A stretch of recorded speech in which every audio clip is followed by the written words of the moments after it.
Saudara dan saudari, pada hari ini saya ingin berbicara tentang cara terbaik untuk hidup bahagia.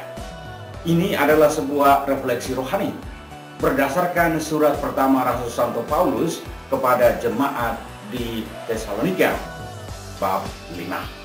Saudara dan saudari yang terkasih, Santo Paulus melihat 3 cara yang terpenting untuk hidup bahagia. Cara yang pertama adalah berdoa tiada hentinya. Saudara dan saudari, kekristenan bukan soal agama, bukan soal hukum, bukan soal aturan ini dan itu, bahwa banyak aturan. Tidak, kekristenan itu lebih pada hubungan pribadi dengan pribadi. Bagaimana kita menjalin relasi pribadi kita dengan Allah, pencipta kita, dan juga dengan sesama kita. Saudara dan saudari yang terkasih, di dalam Injil Lukas bab 10 ayat 25 sampai dengan 37, itu cerita tentang ada seorang ahli Taurat datang dan bertanya kepada Yesus. Dia bilang begini, apa yang harus kuperbuat untuk memperoleh hidup yang kekal? Apa jawaban Yesus? Yesus bilang, apa yang tertera dalam kitab suci? Apa yang tertera dalam hukum Taurat? Dia bilang, mencintai Allah dan mencintai sesama.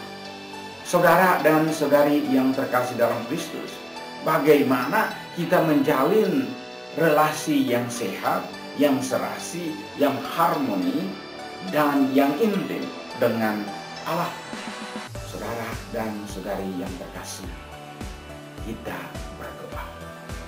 Nah, doa itu sangat penting, saudara dan saudari yang terkasih. Doa di sini jangan berpikir bahwa setiap kali kita berdoa itu bahwa aku mau minta ini, minta itu, minta ini. Itu juga bagus, tetapi bahwa ada satu aspek dari doa itu adalah bagaimana mendengarkan Allah itu sendiri.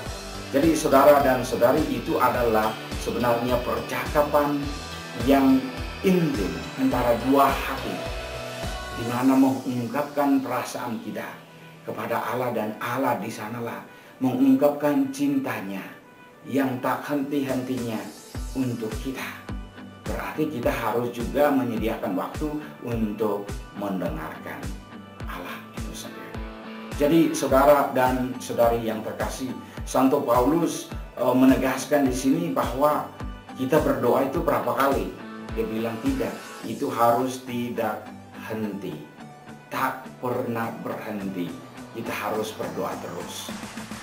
Selagi kita masih bernapas, kita tetap berdoa. Itulah hidup kita. Kalau Anda masih merasa bahwa Anda masih bernapas, itu kesempatan Anda untuk berdoa. Berdoalah kepada Allah untuk memberikan Anda hidup yang lebih panjang. Berdoalah kepada Allah untuk supaya Anda lebih bijaksana. Jadi doa tiada henti-hentinya. Nah, saudara dan saudari yang terkasih dalam Kristus, saya mau berikan satu contoh kecil, yaitu dari Injil Markus bab 10 ayat 46 sampai dengan 52. Itu tentang seorang buta namanya Bartimeus, itu anak Timeus di kota Jericho. Ketika dia mendengar suara Yesus, dia bilang, siapa itu? Betul Yesus. Dia berteriak sekuat-kuatnya. Ketika orang bilang jangan berteriak, dia semakin kuat. Nah, apa? Akhirnya Tuhan mendengarkan dia. Jadi itulah kalau kita doa, kita harus berdoa terus sampai Tuhan mendengarkan kita. Dan sesudah Tuhan mendengarkan kita, apa yang terjadi? Yang terjadi dalam Bartimeus itu, Tuhan bertanya, apa yang Anda mau? Dia bilang, Tuhan, saya mau lihat. Jadi saudara dan saudari yang terkasih dalam Kristus, katakan sejujurnya kepada Tuhan apa yang Tuhan minta kepadamu. Satu tambahan untuk yang ini, ketika Allah bertanya, ketika Yesus bertanya kepada Anda apa yang Anda mau, Anda harus minta yang besar, jangan kecil, karena Allah Dia selalu berikan kepada kita ketika kita minta dengan iman. Poin yang kedua, saudara dan saudari yang terkasih, yaitu bersyukur dalam segala hal. Saudara dan saudari, mengapa kita harus perlu bersyukur dalam segala hal?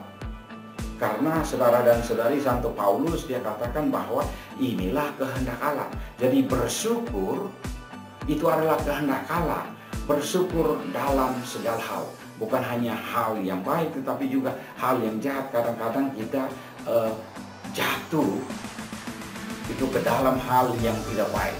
Maksudnya orang melakukan hal yang tidak baik, coba mungkin cari kesempatan melihat apa yang bisa kita bersyukur di situ.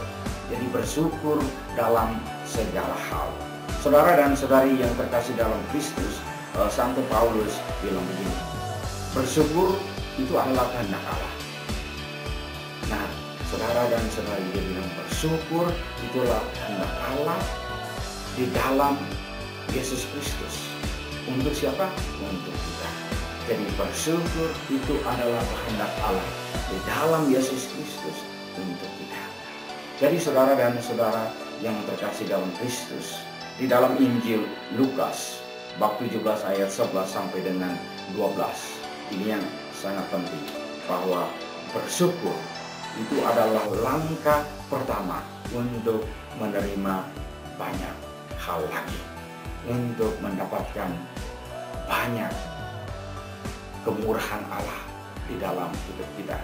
Itu Injil Lukas bab 17 ayat 11 sampai dengan 19 itu cerita tentang 10 orang kusta.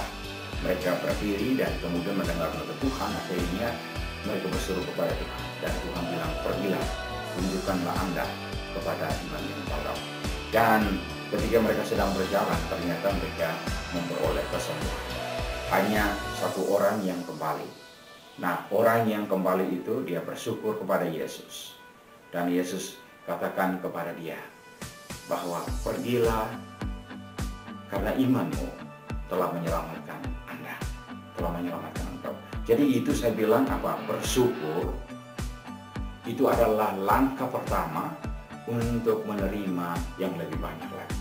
Ketika Anda kembali bersyukur, Allah memberikan satu hal lagi yang mungkin Anda selama ini belum menerima, yang Anda tidak pernah terima.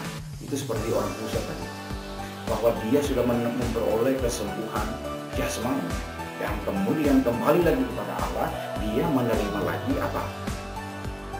Kesembuhan rohani. Jadi itu kesembuhan jasmani dan kesembuhan rohani hanya terjadi pada satu orang. Yang lain hanya memperoleh kesembuhan jasmani.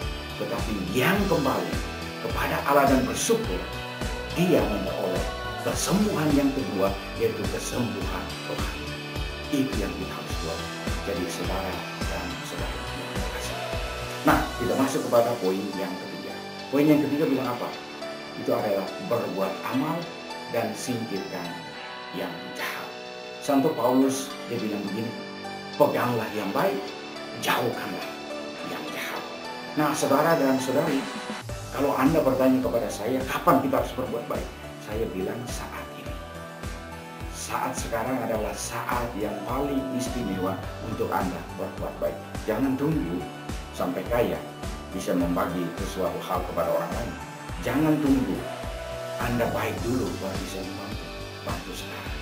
Jangan tunggu waktu yang terbaik. Waktu yang terbaik adalah waktu sekarang ini. Berikanlah segala-galanya. Jadi berbuatlah yang baik. Jangan berbuat jahat. Santo Paulus bilang, singkirkanlah yang jahat. Jadi kalau orang Inggris bilang begini, never return evil with evil. Jangan membalas kejahatan dengan kejahatan. Kita harus selalu berbuat baik.